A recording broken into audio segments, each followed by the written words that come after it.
Amazing grace, how sweet the sound that saved a wretch like me. Hi, and welcome to the Straight Talk About God video. I'm Jack. Heroes of faithing Elijah. See, Elijah was probably the most famous of God's prophets in the Old Testament, the Bible. And his example of trusting in God's Word is one of the best ones we can find in the Old Testament prophets. Elijah's story can be found in the book of 1 Kings, chapters 17 through 22, and the first two chapters of 2 Kings. So in the days when Ahab was king over the northern kingdom of Israel, the king's wife, Jezebel, you remember her? She started the king and the people worshiping false gods. Well, God told Elijah that he should go tell King Ahab that he had done evil, and that God was going to stop it raining for 3 years, and it wouldn't start until Elijah said so.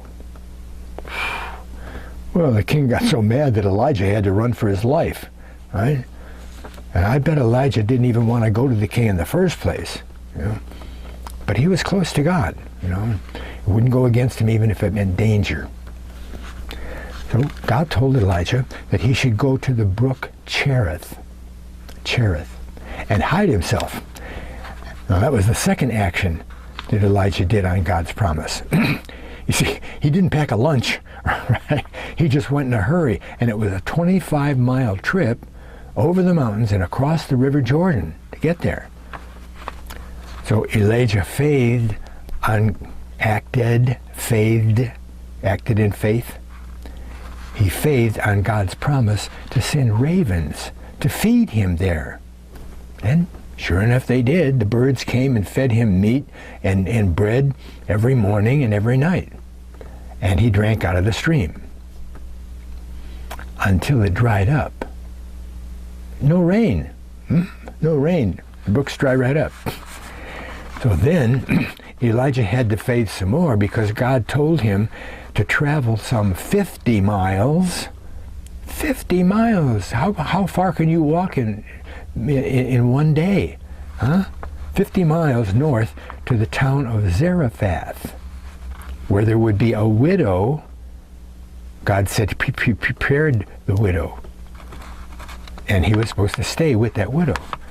And Zarephath was a long way from Elijah's house. And I bet he'd never been there before. Probably didn't even know anybody that lived there. But again, he followed God's word and he started out. Now when he came to town, he saw a very poor woman out by the town gathering 2 sticks for fire. Elijah knew it was the one that God told about. See? Maybe he wasn't 100% sure, but he knew. Elijah asked the woman to get him a drink. Okay? But as she started to go, he also called her to tell her to give him a small cake.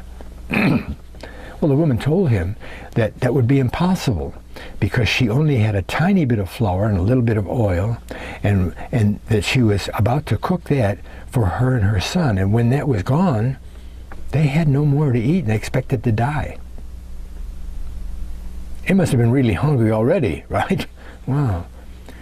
You see, if it doesn't rain, crops get short, see? Well, you'd think that would have discouraged Elijah, but remember, he was acting on God's word of the widow. And not only did Elijah have to faith, but the widow had to too. See, she had to faith on Elijah's word that the Lord would take care of them both. Elijah told the widow that the flour and the oil wouldn't run out until the rain came again. And it came true, right? Elijah stayed with the widow and her son for 3 years. 3 years. And for 3 whole years, and the oil and the flour never gave out. But people forget sometimes. Forget, yeah. See, even though the flour and the barrel never got empty, and the widow and her son and Elijah had enough to eat, the widow blamed Elijah when her son got sick and died. She said, God must have sent him to curse her for her sins. Well, Elijah showed her that she was wrong by bringing the son back to life. Oh, then the widow said she believed. Seems like it takes a lot for some people, doesn't it? Meanwhile, King Ahab had been looking all over for Elijah.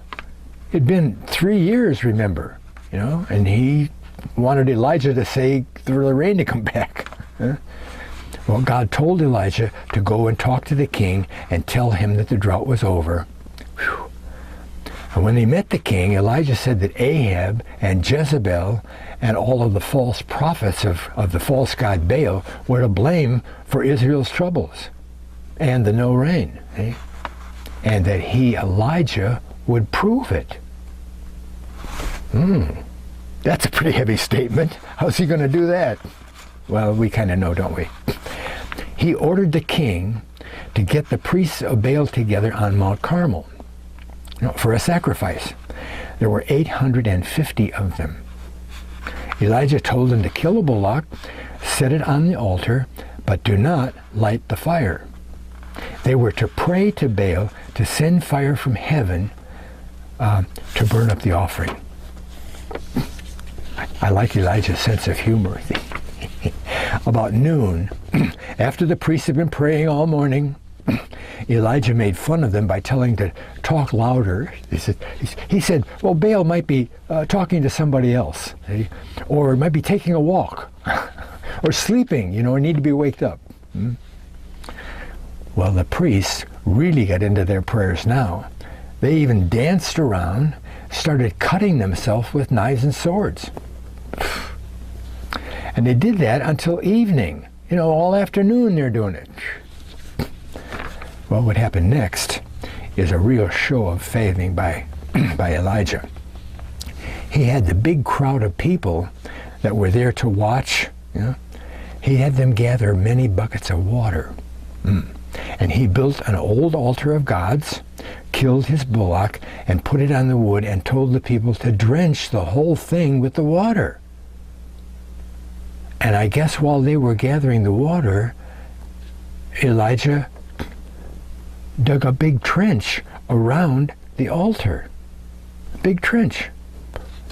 Well, they put so much water over the sacrifice that it filled up the big trench that Elijah built, or dug, and then the fireworks began. Elijah prayed to God, not all day, not all night, just probably took him 30 seconds to pray, right? So that everybody would know that there was really only one God. And boy, did God send fire. Not only were the bullock and the wood burned, the fire was so hot that the water in the trench and the very stones of the altar were vaporized, up in smoke, right? What an act of faith. But Elijah had the courage to act on God's word to show those idol worshippers that they weren't doing the right thing by praying to the false god Baal. A lot of times in our lives we have to stand up for what's right. It's hard to do, isn't it? Yeah. But that's when we need to be brave and remember that God has said that he'd help us too. We only need to believe in him, ask for his help, and then against those negative circumstances, stand up and act on our own. See? And he'll be right there with us. And God never loses. Now that's the end of the story, but what follows is a short email exchange that I had.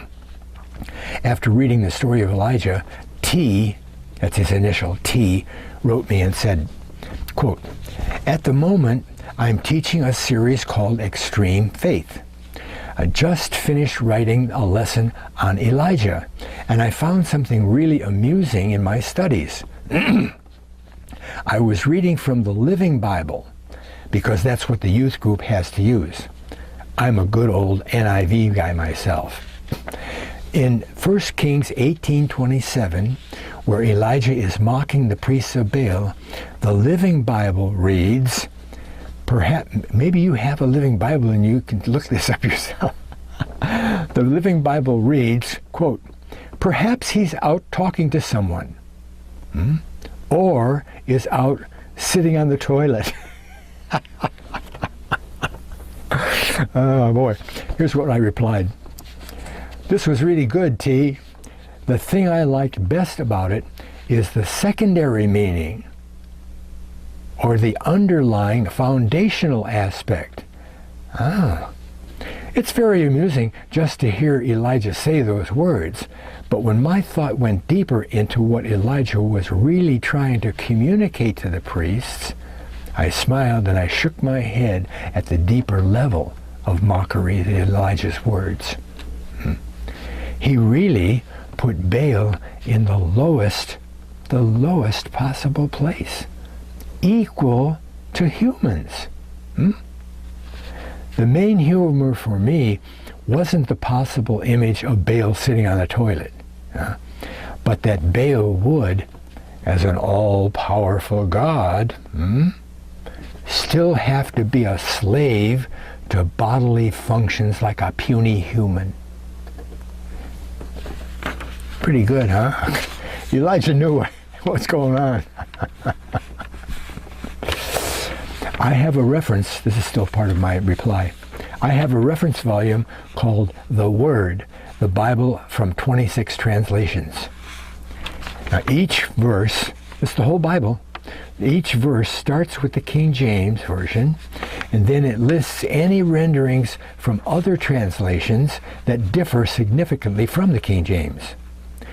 The Word confirms what you said, T. Te is one of the 26 translations used. I checked the translation index, and sure enough, there was Kenneth Taylor's name. Te, a trade translation, Taylor, on the Living Bible translation. The other 4 translations talk about he is gone aside, engaged, lodging abroad. Your God went out of town. He's out of town. You can't talk to him today. Another one says, on occasion to retire. Taking a nap. Taylor uses the term you found in the Living Bible, is out sitting on the toilet.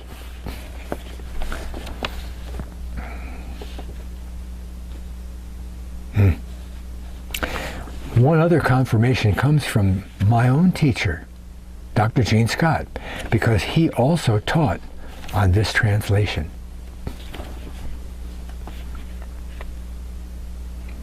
Thanks a lot for watching. I'll see you on Daniel. God bless.